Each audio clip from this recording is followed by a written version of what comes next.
I'm out here at Margaret Timpson Park at the pyramids, and it looks like maybe it's been crabs here. It's actually tulip bulbs pushing their way through the soil. It's a bit like at the beach with the soldier crabs that push out of the sand. And we've got a number of little tulips starting to pop through. You can see, there we go, we've got a little soil mound. So it's the tulips just pushing the soil away to get through. Again, we've got the little blue nitrofosca slow release fertilizer to help our plants move along. And after the rain tomorrow, it's going to really move these plants. The English daisies look a little bit like spinach. If you have a look at their leaf structure, they spread out like a spinach.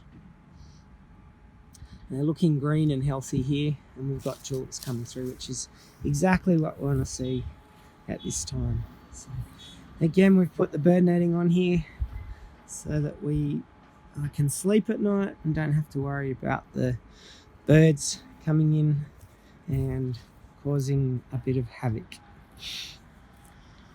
So you can see it's all looking pretty healthy. This side around here on the pyramid, there's a lot more tulips coming through.